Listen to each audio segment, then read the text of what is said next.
Tanda kuning ini biasanya menimbulkan cairan luka ya, eksudat ya. Eksudatnya kalau yang tipe kuning ini namanya purulen ya. Biasanya kuning kekentalan ya. Kalau yang hitam ini jaringan nekrotik atau jaringan yang sudah hitam.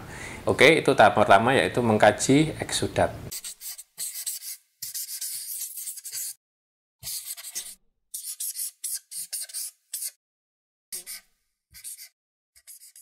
Assalamualaikum warahmatullahi wabarakatuh. Salam sejahtera bagi kita semua. Om Swastiastu, Namo Buddhaya, salam kebajikan. Kembali lagi di channel Periskan Malang bersama saya Nestu Bagus Sumama Afin. Pada video edukasi kali ini kita akan belajar bagaimana cara mengkaji luka. Mengkaji luka adalah salah satu komponen yang sangat penting sekali untuk sejawat yang menekuni di bidang luka. Karena apa? Ketika kita mengkaji itu akan banyak data yang kita dapatkan dari progres penyembuhan luka, sehingga penyembuhan luka pasien bisa terevaluasi setiap kita melakukan perawatan. Maka dari itu, bagaimana cara mengkajinya? Kita simak video berikut ini. Oke, yang pertama mengkaji luka yaitu mengkaji eksudat atau cairan luka. Kita lihat di pantum ya, kita buka dulu.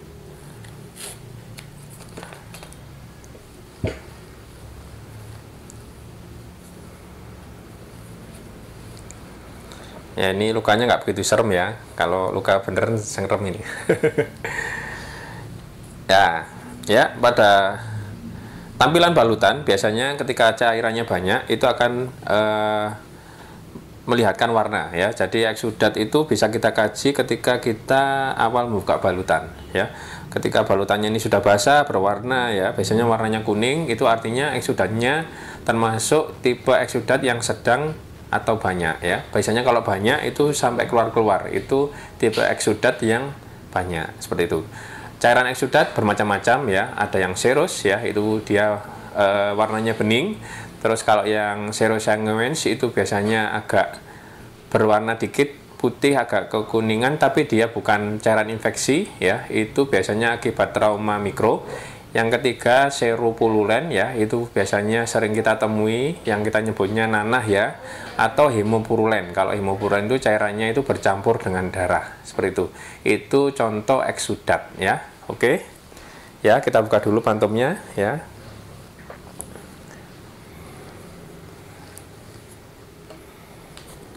Teng-teng. Nah, ini lukanya. Seru ya lukanya ya. Oke. Ya. Tanda kuning ini biasanya menimbulkan cairan luka ya, eksudat ya. Eksudatnya kalau yang tipe kuning ini namanya purulen ya.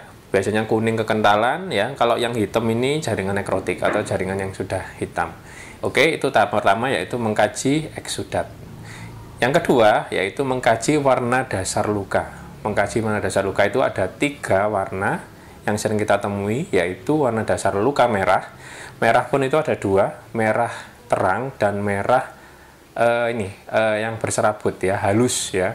Biasanya kalau yang merahnya kasar itu dia masih proliferasi aktif, artinya granulasinya masih lagi barbar. Wah, seperti itu ya. Itu proses penyembuhannya juga cepat. Kalau yang merah berserabut itu karakteristiknya dia halus tapi dia mudah berdarah. Jadi untuk kondisi yang tersebut teman-teman harus hati-hati dalam proses pengangkatan balutan, seperti itu. Itu untuk warna dasar luka merah. Yang kedua yaitu warna dasar kuning ya. Warna dasar kuning ini biasa menandakan masih terjadi infeksi ya. Warna dasar kuning ini pada kondisi-kondisi pasien yang infeksinya itu masih lagi aktif ya. Itu butuh antimikrobial dressing yang sangat mendukung sekali untuk mengurangi infeksi tersebut. Yang ketiga yaitu warna dasar hitam atau jaringan nekrotik. Ya, contoh di pantum seperti ini ya, tipenya keras, dia tidak bereksudat ya. Ini adalah satu jaringan yang kita sebut jaringan avaskular atau tidak teraliri darah, seperti itu. Sehingga jaringan nekrotik ini kalau tidak dibersihkan menghambat proses penyembuhan luka, juga bisa memperparah kondisi luka ketika tidak segera dibersihkan, seperti itu. Banyak teknik untuk membersihkan jaringan ini. Pada video kali ini kita hanya mengkaji beberapa warna dasar luka, seperti itu. Yang ketiga yaitu mengkaji tepi luka atau wound edge. Epitelisasi dimulai dari tepi luka. Ketika tepi luka bermasalah itu menghambat proses penyembuhan luka. Apa saja karakteristik tepi luka yang sehat? Yaitu yang pertama, kulitnya lembab, elastis. Terus yang kedua, warna kulitnya normal, ya, sama seperti kulit sehat. Yang ketiga, kulitnya menyatu dengan dasar luka. Itu adalah salah satu ciri-ciri karakteristik tepi luka yang sehat. Apa saja problem di tepi luka? Yang pertama yaitu kapalan atau kalus. Itu dia bentuknya seperti penebalan, ya, contohnya seperti ini, ya. Ini biasanya ini terjadi penebalan, ya, penebalan di tepi luka, ya. Ini menghambat proses penyembuhan luka, ya.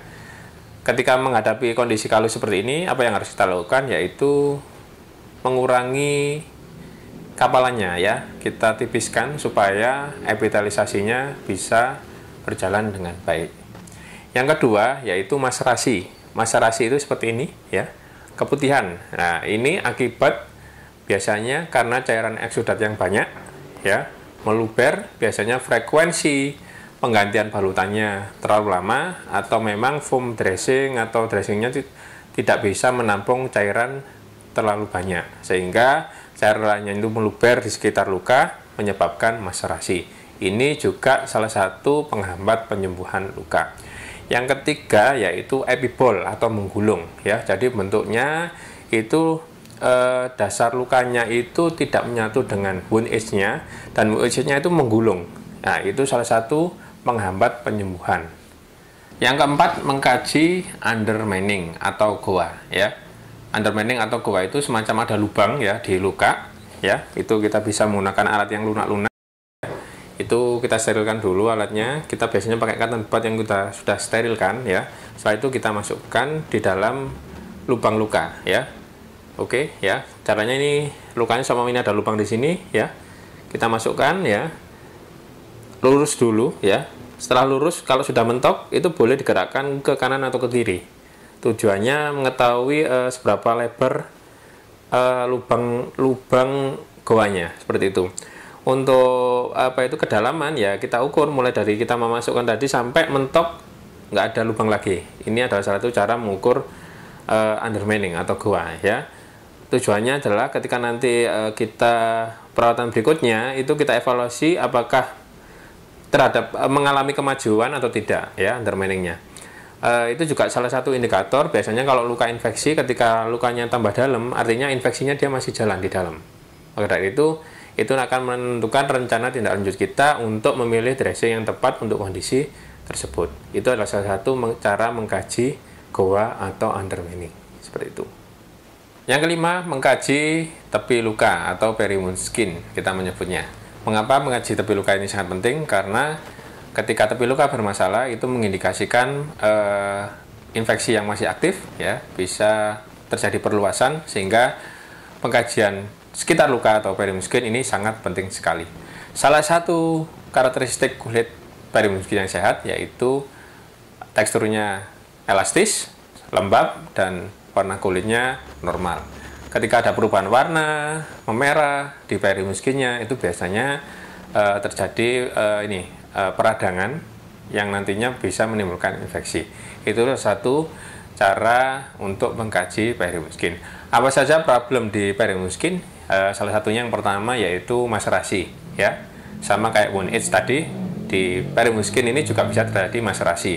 Maserasinya bisa akibat eksudat yang terlalu berlebihan tergenang di kulit sehingga menyebabkan periwound skin atau warna dasar kulitnya itu menjadi putih. Itu yang disebut maserasi. Yang kedua yaitu eritema atau kemerahan. Biasanya itu indikasi pada pasien-pasien yang masih fase peradangan. Itu biasanya terjadi kemerahan atau peradangan, seperti itu. Yang ketiga yaitu serosis, ya. Serosis itu kulitnya pecah-pecah, ya. Itu merupakan kulit yang kurang sehat, sehingga harus kita perhatikan, ya, untuk kondisi serosis. Biasanya kita sarankan untuk memakai pelembab kulit. Yang keempat yaitu odem atau bengkak, ya. Bengkak itu salah satu penyebab proses penyembuhan luka. pada sekitar luka yang bengkak itu juga harus kita kaji. Itu. Yang keenam atau yang terakhir ya dari pengkajian luka yaitu mengkaji dimensi luka ya. Kita harus menggunakan alat ukur penggaris ya. Caranya yaitu seperti di depan ini ya. Itu kita cari sisi yang paling panjang ya. Kita paling panjang di luka ya. Jadi ujung ketemu ujung ini adalah panjang luka. Lebar kita cari sisi yang paling lebar. Nah, ini contohnya di sini di tengah ya lebarnya ya. Jadi panjang tadi seperti ini, lebar kita cari sisi yang paling lebar. Itu adalah cara untuk mencari seberapa dimensi lukanya. Itu. Ini adalah satu indikator kita untuk mengetahui perkembangan lukanya ini melebar atau meluas. Itu salah satu pentingnya mengkaji luka dengan penggaris menggunakan dimensi luka. Seperti itu. Demikian video cara pengkajian luka, semoga bermanfaat bagi kita semua, dan jangan lupa like, comment, and subscribe channel Beriskar Malang, dan jangan lupa nyalakan loncengnya, ding ding ding. Ya. Yang terakhir, jika video ini bermanfaat, jangan lupa di-share ke rekan sejawat semua. Terima kasih, semoga bermanfaat bagi kita semua. Semangat dan dedikasi kami untuk Anda.